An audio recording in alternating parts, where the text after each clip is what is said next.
off the edge with both eyes open.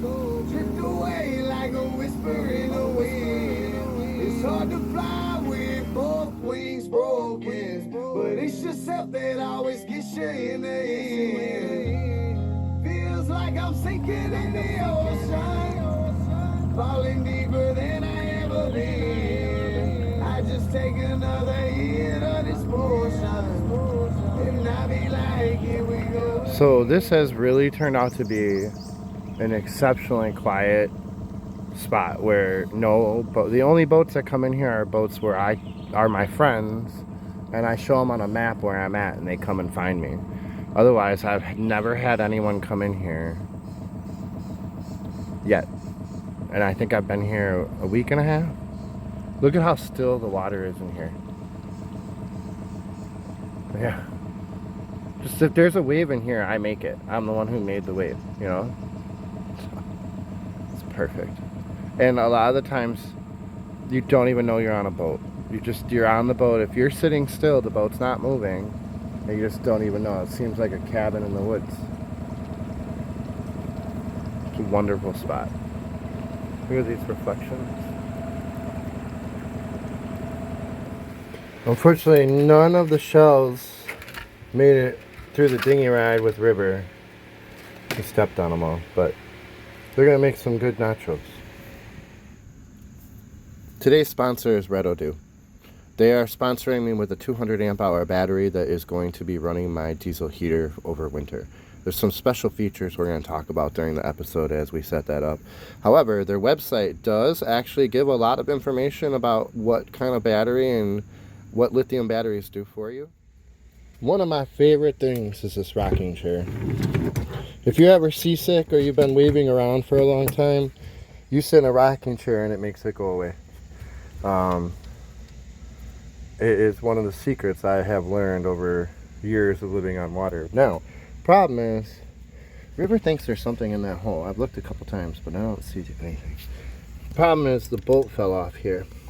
You know, that would mean a 2-hour trip, 1 hour to town, 1 hour back, normally for most situations. But one thing that I got when I first got my sailboat was a few of these kits. You get them off of Amazon. They're not the best in organization. Like, these aren't perfect the way they hold together or anything, but they're less than they're $12 and $13, and you can get, so this one has from M2 all the way up to M5, and then this one has from those smaller ones. So essentially, I'm going to be able to fix my chair without going anywhere because I have these on board. And it's not, I spent a total of $40 and I have I got a lot of time in the hammock this morning, almost a couple hours, just sitting there and relaxing. So this is what I'm talking about. I was able to just get this together in a couple of minutes, and I'm going to tighten it up. It comes with a bunch of Allen wrenches, and of course I have pliers. And essentially what I'm replacing are rivets. So rivets are great, but they do wear out. When both sides of them are exposed to the weather, they do wear out. But they are a cheap, quick way to fasten things, which is why people use them. Look at that. So we'll be rocking in the rocking chair in just a sec. The other thing I think more people should have are several different types of vice grips, because there's a lot of things that you need two people, where one person is on one side and another person is on the outside of the boat tightening a fitting that goes through the wall. But if you have a vice grips, you can just put this on the inside, lock it down, and then you can use both hands to tighten the other side. That's a lot of things that you do on a sailboat or a houseboat, you have to reach through a wall, and this will automatically help you do that. I know looking through this camera that my beach looks junky, but in reality it's just dog toys, dog bed, my oil and gas for my generator, and my hammock.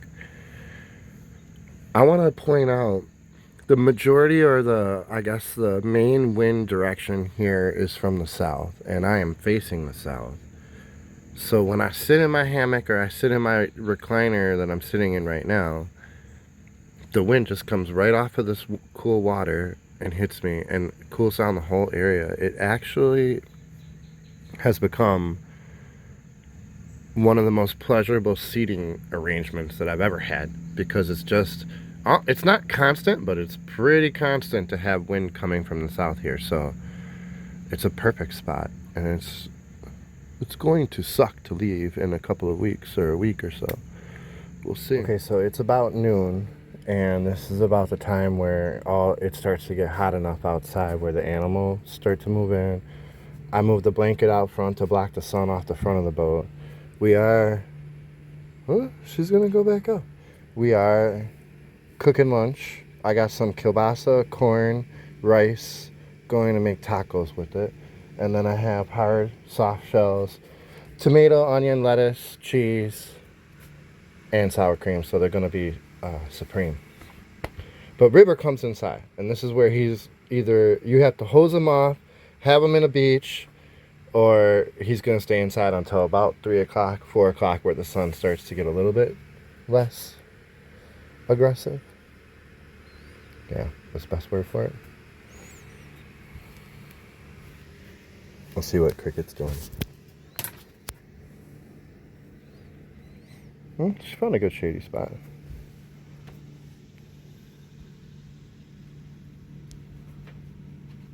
It's all these little tadpoles and fish that are swimming around in here. People always ask me, don't you get bored just sitting out in the wilderness, not having plans or work or something to do? It has taken me years to slow myself down and to stop my mind from racing and thinking about yesterday or the day before, constantly reevaluating everything I do and just have my mind racing.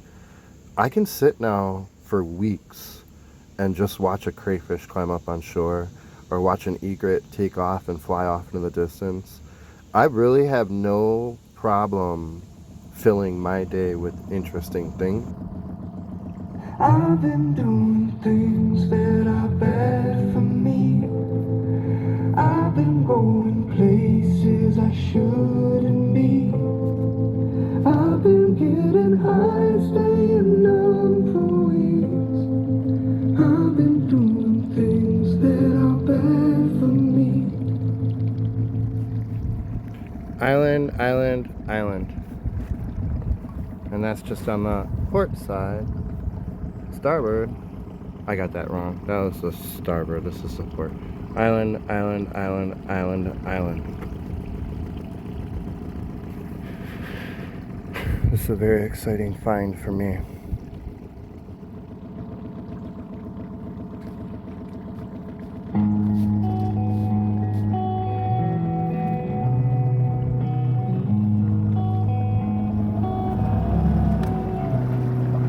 Got the hell out of Dodge, going forward in a Chevy. It's a truck line off the rear. I ain't 21 no more, no need to mention any kind of beer that I may sip. No time for the strip when you're living these risks. Feeding these dogs and cutting these sticks. Working like a hog trying to pay them bills. For a beer and down and a cup of duty.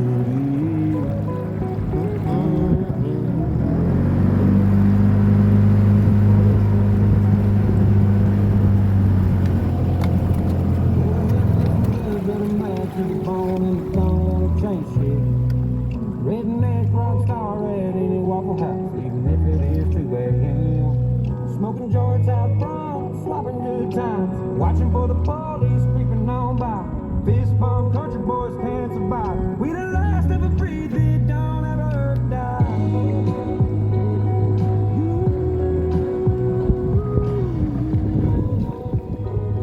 We the last of a breed that don't ever die.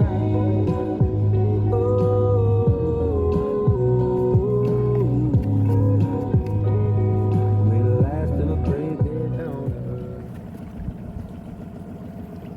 This branch is gonna hit him right in the face. What is he gonna do? Well, it's gonna be bad, River.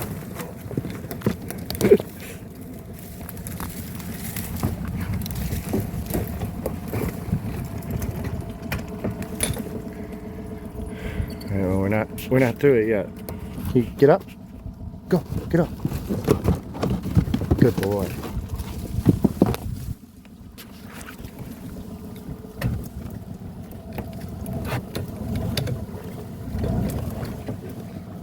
Alright.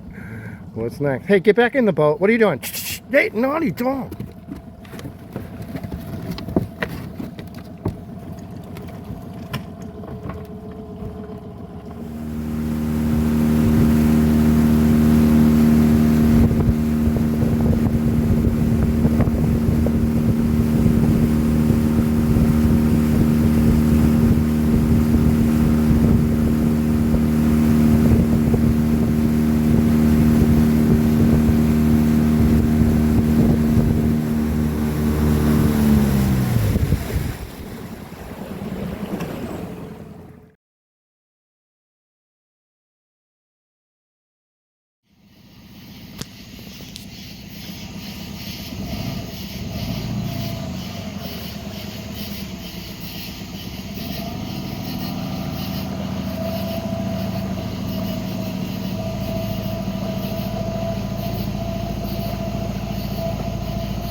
River, don't. That's why I have them on a leash. Because all the carp are jumping because of the light, and I don't know. I want them on a leash so I don't have to try to find them in the water.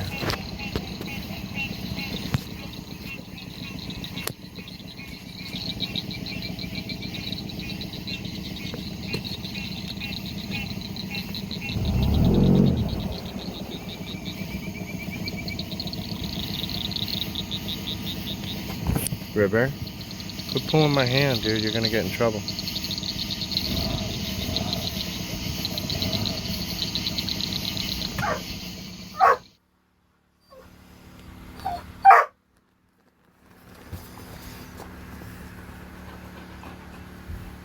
Okay. Do you want to get up? Is that what you want? You want to get up and wake up? Oh my. Hey, hey. The barking is so loud, dude. It's too loud. Stop it.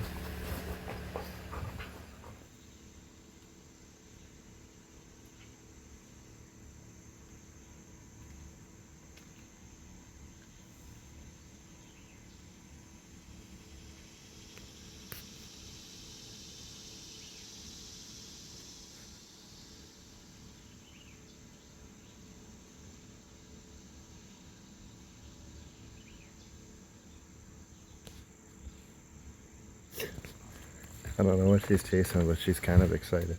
I'm gonna go check it out, make sure she's not doing something stupid. Cricket. Is it a spider?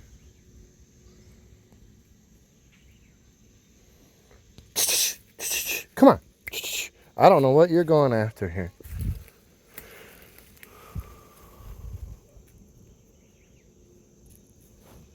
Yeah, we're done. Go. I don't know. Cricket. Oh man, she's not even listening to me. I don't see anything here. Ooh, are you gonna beat me? I don't have my boots on, so I'm not gonna go anywhere near her. Hey, what are you doing? Are you excited? Ooh, don't. Hey, be nice to me. So one thing I gotta say about training a cat for this type of lifestyle, what I see is normal people train their cat with food. They're food oriented. So essentially, if that was going wrong right there, someone would actually pick up a bag of food and shake it, and then the cat would come inside. The cat, to me, I free feed my cat, so she doesn't react like to food like that. But what I do with both the cat and dog is I go and I make a nuisance to them until they go to the area that I want.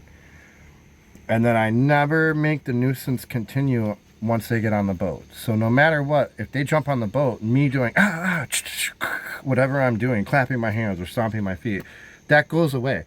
So they, in an emergency, if there's a loud thunder or a loud boom or a big boat pulls up or a tree falls down, their instinct is to run towards the boat because they know the noise goes away the moment they get on the boat. If you do it with food, when there's an emergency, like a tree fall, all those things, the cat will try to hide somewhere outside of the boat. Anywhere they can get to hide, they'll go to it.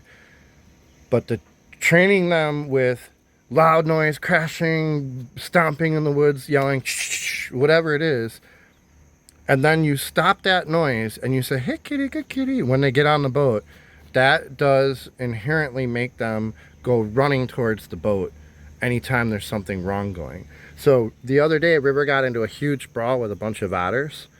I didn't have to worry about Cricket because the minute River started barking and ran, she ran into the boat because I've conditioned her. You're safe if you go to the boat. Nothing's going to happen on the boat. As long as you run there as fast as you can, you'll be fine, right? And that's honestly, that's the way I think to train both the dog and the cat. I mean, River just sometimes is not going to listen. He's so hard-headed. He spent 4 minutes fighting with 4 otters. It was brutal. Good morning, Cricket. You're in a good mood this morning, aren't you? Have you been chasing birds?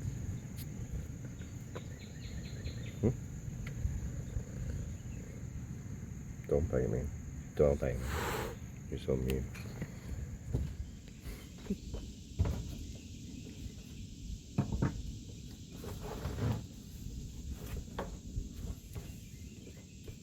With the common use of lithium batteries going towards boats, RVs, and trucks, Reo Duo has put together a line that you can use specifically for trolling motors and RVs, and when you go to their website, they'll break down which battery is used for which. One of the biggest features that I'm going to have on this battery will be charge control based on temperature. I think one of the biggest differences with lithium batteries is the way they charge. The second difference is the amount of the battery that you can actually use towards producing power, right? So with a lithium battery, you can use almost all of it. Like it's down, you can get it down to 12% before it shuts itself off. The other thing is charging, you can throw a bunch of energy at it and it will use it through the whole charge cycle. Whereas a normal previous battery before lithiums, you get them up to a certain amount and then they sit for hours and hours at that amount, adding a little bit of juice every hour or so. These, you power up, you charge them, and they're done within a few hours. It doesn't take 24 hours or 36 hours of sitting on a charger to get it back to 100. And in the next few weeks, I'm going to show you the difference in how that works. Now, for those of you who have followed my channel for a while now, I live out here year-round. So when it's freezing cold in winter, I'm on the houseboat. This is actually where I go for winter. This battery is a Walmart or Tractor Supply Plus for like 120 bucks. And it has done the job. However, it requires me to run the generator every single day to charge it. And typically I run it right before bed to make sure that it'll run the heater all night. The diesel heater does not draw a lot of energy, but it has a fan that runs with it, which means it does draw energy.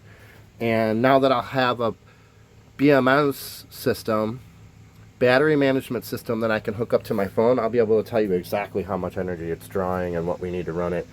And that is what this battery is going to do. So it's extremely important. It's going to be a huge part of making us comfortable year-round, and I'm excited to get it here. Now, during the summer, I'm going to run fans off of it and probably a trolling motor if we get a sponsor to get me a trolling motor. So if anyone knows a company or works at a company that sells trolling motors that wants to be part of Another Time, Another Place, let me know. Now, a couple things that people don't know. In fact, I've talked to some really smart people about lithium batteries, and I am shocked to find out that they don't know about a lot of stuff with them. Number one, the latest round of lithium batteries has temperature monitoring and control. Now, so if I were to go to Alaska, or if the 3 weeks that it's below 20 degrees here, I try to charge the battery, it would wreck it. You can't charge a lithium battery below freezing. However, now what they do is they stick a thermometer inside the battery, they connect that thermometer to the battery management system, the BMS, and it allows the battery to know what temperature it's running at, and if it's too hot or too cold, it'll stop the charging cycle.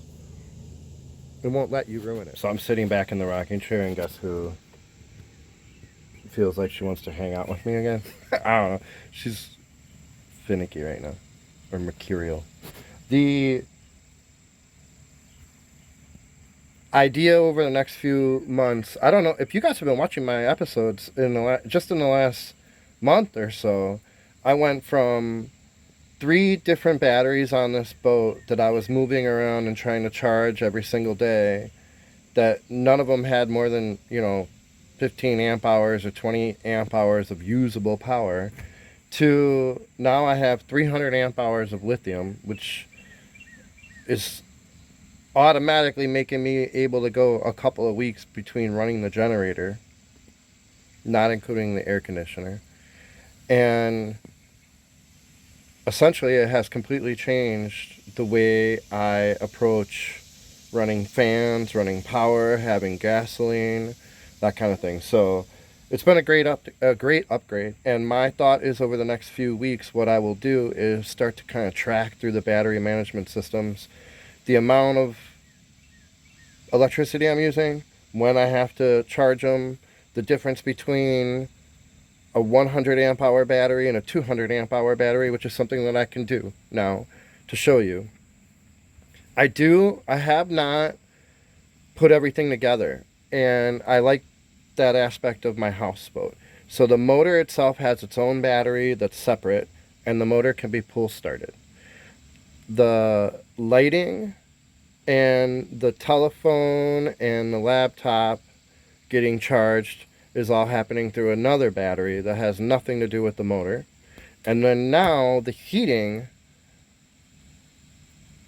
and in the future a trolling motor, will be run with a separate unit. And none of them will ever tie together. So if I run something down while I'm asleep or what have you, I'll still have access to the other battery banks. So that's how it's been working, and it's worked for me so far. I like it. Yeah, so